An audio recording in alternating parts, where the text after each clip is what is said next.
ਗੱਲ ਸੁਣੋ, ਕਿਸੇ ਮਰੀਜ਼ ਦਾ ਪਤਾ ਲੈਣ ਜਾਓ ਜਾਂ ਕਰੋ, ਇੱਕ ਪਿਆਰ ਮੁਹੱਬਤ ਵਿਖਾਣਾ ਚਾਹੀਦਾ ਨਾ। ਇਹ ਸਾਡਾ ਪਿਆਰ ਹੈ। ਫੜ ਲਓ ਇਹਨਾਂ ਨੂੰ, ਆਖੋ ਦੀ ਫੜ ਲੈ ਲਓ। अस्सलाम वालेकुम, सुनाओ जी की हाल चाल?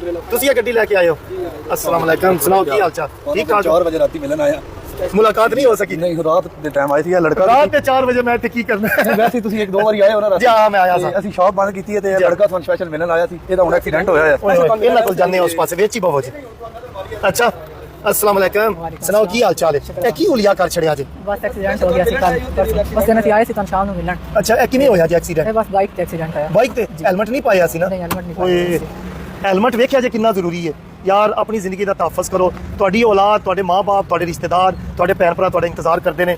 ਇਹ ਵੇਖੋ ਇਹਨਾਂ ਦਾ ਐਕਸੀਡੈਂਟ ਹੋਇਆ ਟਰੈਵਲਿੰਗ ਦੇ ਦੌਰਾਨ, ਤੇ ਅਗਰ ਹੈਲਮਟ ਪਾਇਆ ਹੁੰਦਾ ਨਾ ਇਹ ਬਿਲਕੁਲ 100% ਬਚ ਜਾਣਾ ਸੀ। ਸਿਰਫ ਇਹਨਾਂ ਨੂੰ ਹੱਥਾਂ ਤੇ ਚੋਟ ਹੋਣੀ ਸੀ। ਉਹ ਇਹਨਾਂ ਕੋਲ ਪੁੱਛਣਿਆ ਕਿਵੇਂ ਹੋਇਆ ਤਾਂ ਕਿ ਤੁਸੀਂ ਹੈਲਮਟ ਇਸਤੇਮਾਲ ਕਰੋ ਜ਼ਰਾ, ਕਿ ਲੋਕਾਂ ਨੂੰ ਵੀ ਸ਼ੌਰ ਦਿਲਾਣਾ।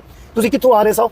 ਬਲਵਾਲ ਅਲਫਜ਼ਲ ਟਾਊਨ ਚ ਆ ਰਹੇ ਸੀ ਅਸੀਂ ਜੀ। ਤੇ ਉਧਰ ਰਾਤ ਦੇ ਟਾਈਮ ਤਕਰੀਬਨ 12:30 1 ਦੇ ਦਰਮਿਆਨ ਇੱਕ ਦੇ ਦਰਮਿਆਨ ਐਕਸੀਡੈਂਟ ਹੋਇਆ। ਤੁਸੀਂ ਇਕੱਲੇ ਹੀ ਸੀ ਮੋਟਰਸਾਈਕਲ? ਹੋਇਆ ਕਿਵੇਂ ਸੀ? ਬਸ ਇਹ ਪਤਾ ਨਹੀਂ ਚੱਲਿਆ, ਬਜਰੀ ਲੱਗੀ ਹੈ, ਬਜਰੀ ਪਈ ਸੀ ਕਿ ਪਤਾ ਨਹੀਂ ਕੀ ਸੀ। ਅੱਛਾ, ਸੜਕ ਦੇ ਉੱਤੇ ਪਿੱਛੇ ਕਿਸੇ ਨੇ ਮਤਲਬ ਟੱਕਰ ਮਾਰੀ ਹੈ, ਜਾਂ ਬਜਰੀ ਨਾਲ ਆਇਆ, ਸਮਝ ਨਹੀਂ ਆਈ ਉਸ ਟਾਈਮ। ਮਤਲਬ ਤੁਸੀਂ ਚਲਦੇ ਸੋ ਪੇ, ਪਿੱਛੋਂ ਕਿਸੇ ਟੱਕਰ ਮਾਰੀ ਹੈ, ਅੱਗੇ ਬਜਰੀ ਸੀ, ਉਹਦੇ ਉੱਤੇ ਚੜ ਗਿਆ, ਤੁਸੀਂ ਡਿੱਗੇ ਹੋ।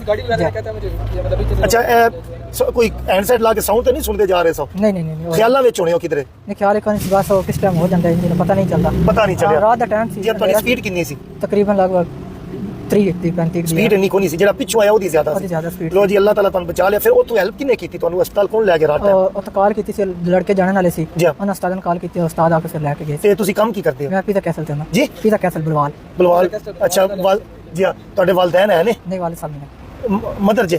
ਜੀ। ਤੇ ਘਰ ਦਾ ਸਰਕਟ ਕੌਣ ਚਲਾਉਂਦਾ? ਭਾਈ ਸਾਰੇ ਵੱਡੇ ਮੋਟਰਵੇ ਪੁਲਿਸ ਚ ਅੰਦਰ। ਉਹ ਪੁਲਿਸ ਵਿੱਚ ਹੁੰਦੇ ਨੇ? ਜੀ। Punjab police, motorway police motorway police ਵਿੱਚ ਹੁੰਦੇ ਹੋ? ਅੰਦਰ ਸੀ ਫਿਰ। ਤੁਸੀਂ ਹੁੰਦੇ ਪੁਲਿਸ? ਅੱਛਾ, ਤੁਸੀਂ ਇਹਨਾਂ ਦੇ ਵੱਡੇ ਭਾਈ ਹੋ? ਕਿੰਨੇ ਭਾਈ ਹੋ ਤੁਸੀਂ? 4 ਭਾਈ, ਮਾਸ਼ਾਅੱਲਾ ਯਾਰ। ਨਿਜ਼ਾਮ ਅੱਛਾ।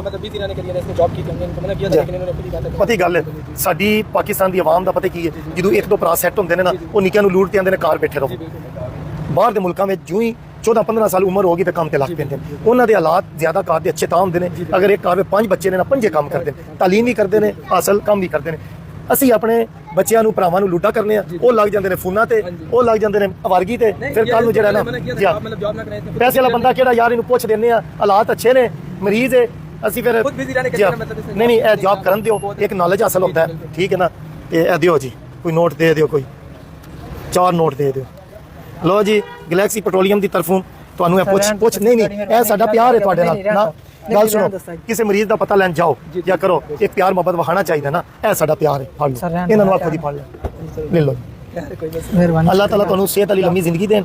ਅੱਲਾਹ ਤਾਲਾ ਨੇ ਤੁਹਾਨੂੰ ਬਚਾ ਲਿਆ, ਠੀਕ ਹੈ ਨਾ। ਤੇ ਨੈਕਸਟ ਟਾਈਮ ਹੈਲਮਟ ਪਾਉਣਾ ਤੁਸੀਂ, ਠੀਕ ਹੋ ਗਿਆ ਨਾ। ਤੇ ਲੋਕਾਂ ਨੂੰ ਇੱਕ ਵਾਰੀ ਦੱਸੋ, ਹੈਲਮਟ ਯੂਜ਼ ਕਰੋ। ਦੱਸੋ ਜੀ ਸਾਰੇ ਇਹ ਤੂੰ ਵੇਖ ਕੇ ਦੱਸੋ। ਮੇਰੀ ਰਿਕੁਐਸਟ ਹੈ ਕਿ ਤੁਸੀਂ ਹੈਲਮਟ ਪਾ ਕੇ ਰੱਖੋ, ਕਿਉਂਕਿ ਇhtiyat ਜ਼ਰੂਰੀ ਹੈ। ਮੈਂ ਆਪਣੇ ਵਾਸਤੇ ਵੇਖ ਰਿਹਾ ਨਾ, ਮੇਰੇ ਨਾਲ ਹੋਈ ਹੈ, ਮੈਨੂੰ ਪਤਾ ਇਸ ਚੀਜ਼ ਦਾ। ਜੀ ਤੇ ਤੁਸੀਂ ਹੈਲਮਟ ਪਾ ਕੇ ਰੱਖੋ। ਨਾਰਾ ਮਾਰੋ, ਪਾਕਿਸਤਾਨ ਜ਼ਿੰਦਾਬਾਦ, ਜ਼ਿੰਦਾਬਾਦ।